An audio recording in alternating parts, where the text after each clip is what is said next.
Hey guys, this is Dave with SpinnerX Studios, and welcome to the channel, and welcome to what I believe is part 4 of my Halloween spectacular for 2024. I'm going to show you some Halloween horror comic books.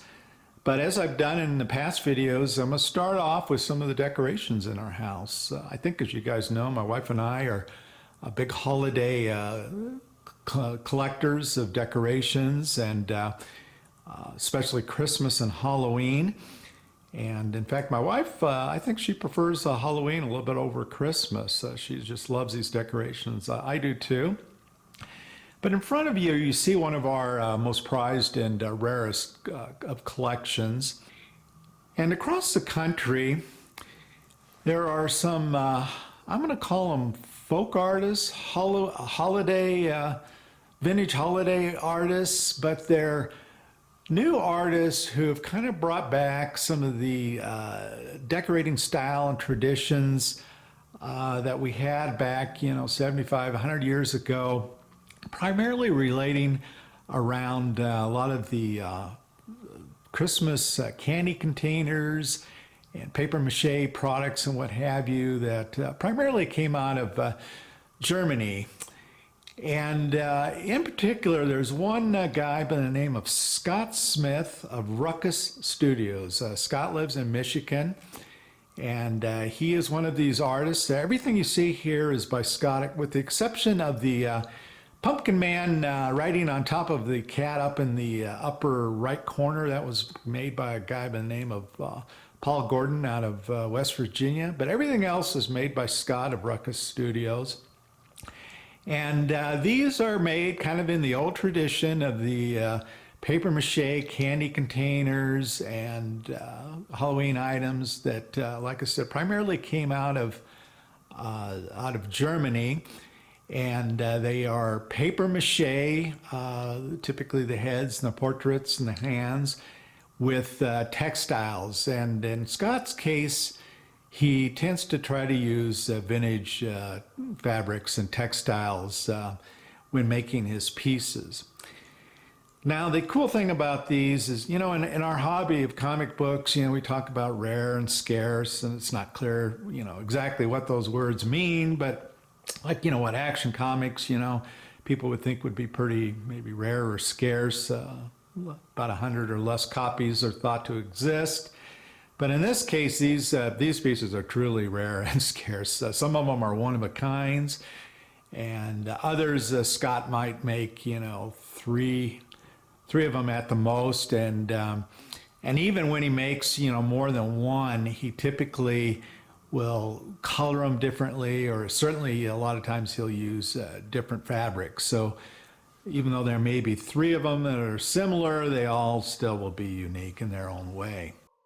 Okay, so first of all, if you're familiar with the German products, the Christmas products primarily, you probably have heard of the term nodder. And here you see one of Scott's pieces kind of front and center there.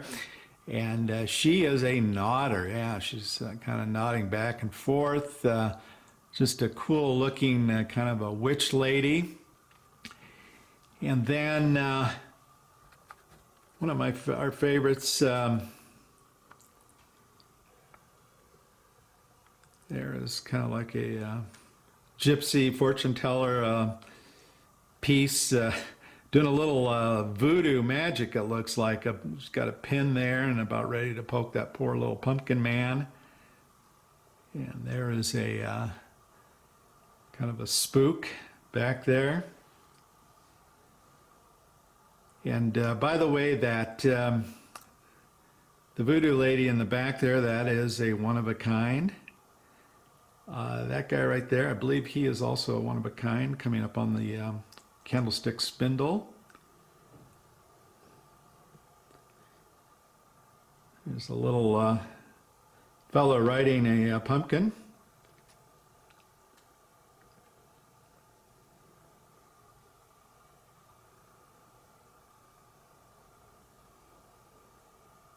There's an old pumpkin man.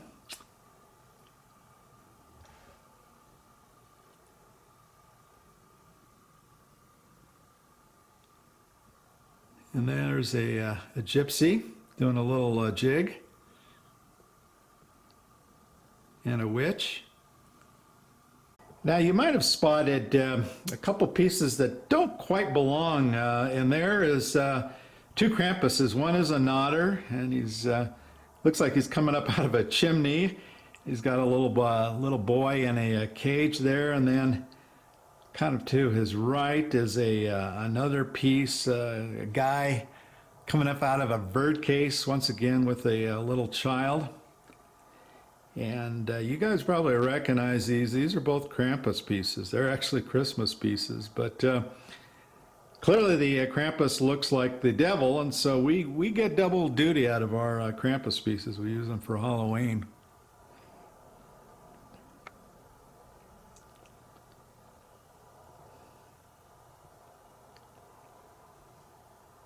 And there's a ghoulish looking guy riding on top of a pumpkin there, and the pumpkin doesn't seem too happy. But yeah, these are some of our really our prized pieces, and I've got some in our bedroom, so let me go in there real quick.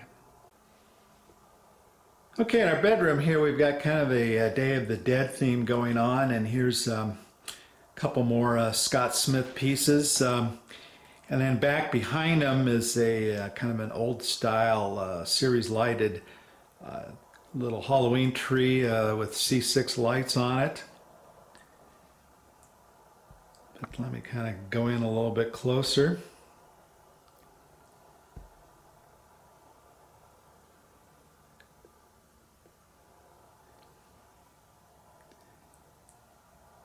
Yeah, and there we go. All right, guys. Well, that does it for this part of the show. Let's get on to the comic books. All right, guys. Let's do another row from the spinner rack, and we'll take a quick look at the books on the rack before we pull them off.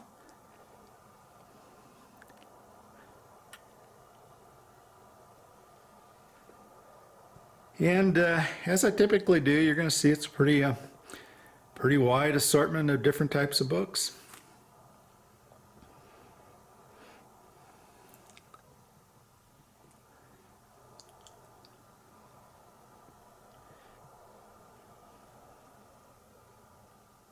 Okay, I will pull them off and we'll take a look at them. Okay, guys, as a bonus, I pulled some books off of my slab rack, and so let's take a look at those first before we get to the raw books that you saw earlier on the gold key rack. I'm sure you guys recognize this book in front of you. It is Lois Lane #1 from 1958. Kurt Swan cover. And right off the bat, issue #1 started off with a great Halloween style cover. Okay, the next book is Bobby Benson's B-Bar Riders. This is issue 14 from 1952. And, you know, for a Western book, yet another one, great horror cover with severed heads and the damsel tied down and in distress. Can't beat this cover. Great cover. Okay, going directly into Halloween, we've got Little Dot #16. This is from 1965. Just a fabulous Halloween cover, I think you would agree. Great colors on this. A little trick-or-treating going on. This is probably one of my favorite books, and this particular one's in great condition. You know, this black area there, obviously very hard to get in nice condition, but this one is in fabulous condition. And kind of in the same vein, this is Del Giant #23 from 1959. And here we've got Marge and her friends doing a little Halloween fun.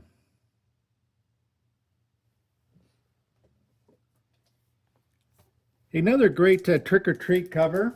This is Casper, a Friendly Ghost, from issue #149 from 1971. And got some great imagery of trick-or-treating. And finally on the slabs, we're going to end with a book, Black Cat Comics number 14. This is from 1948, Lee Elias cover. And, you know, you wouldn't think of this book as having trick-or-treat ramifications, but you guys know this was an odd book. You know, it started off early, and this is one of the earlier ones, as a superhero book.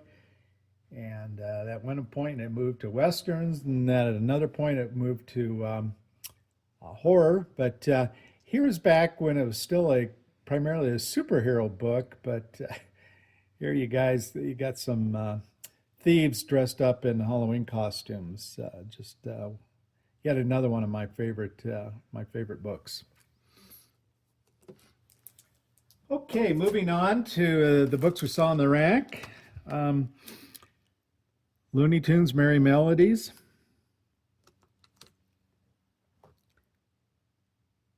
And this is a Schlesinger book. I think that's how you pronounce the name, the cover artist.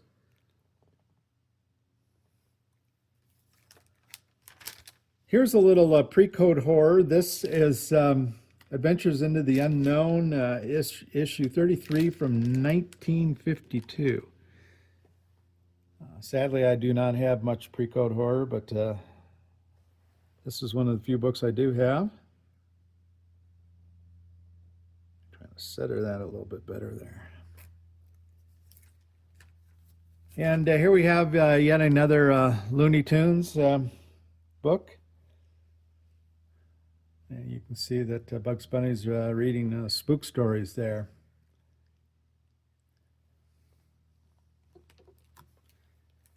Okay, I mentioned that Black Cat Mystery had a horror, a portion of its run was in horror. This issue is issue number 31 from October, very fitting. But here we have, I believe this is Lee Elias again, most likely. I'm not sure, but yeah, there you go.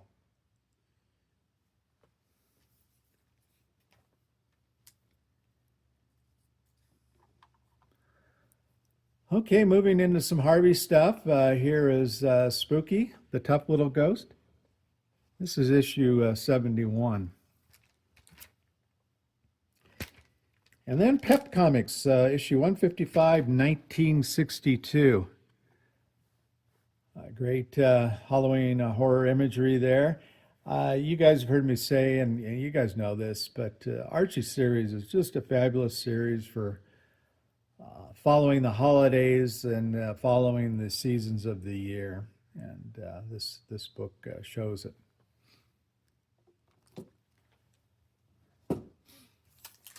Okay, here's a little bit of a Bugs Bunny Showtime. 80 pages for 25 cents. And got a witch here. You got the coyote popping out of a pumpkin there. So I threw this in as part of my Halloween book collection. Here is Wonder Woman. This is issue number 161 from, not quite sure what year. I don't know. I didn't write down the year, unfortunately. The Curse of Cleopatra.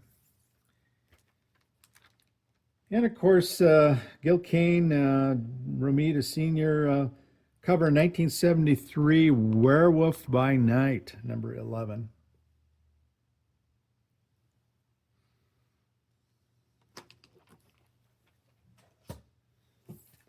Going back to some more Harvey, this is Spooky Haunted House, issue number 13, October issue. Once again, a fitting month and issue number. From 1974, a Nick Cardy cover. This is The Witching Hour, number 38.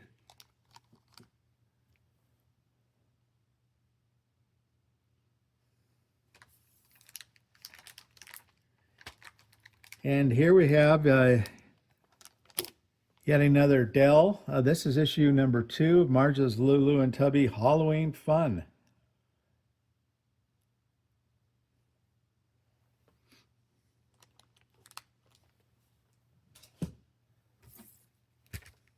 Batman issue 180. This is from 1966. Gil Kane.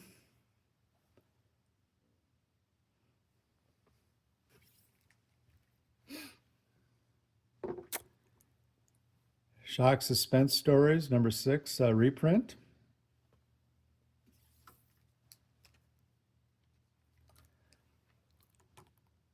Weird Fantasy, number 17, yet another reprint. As you guys have heard me lament, I do not have any original ECs. Richie Rich, bank books, and here's a little trick-or-treating Richie Rich style.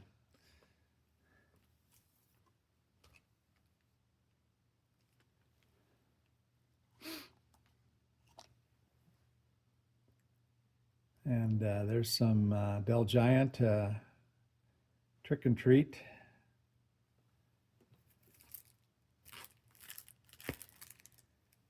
Bob Hope, always good for Halloween time. 95, issue number 95.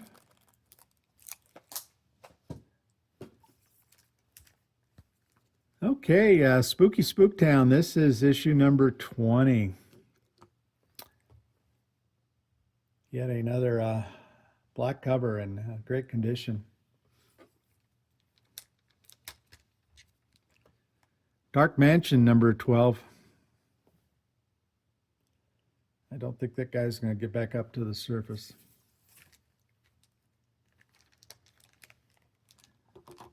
Mystery in Space with some monsters. This is issue 96.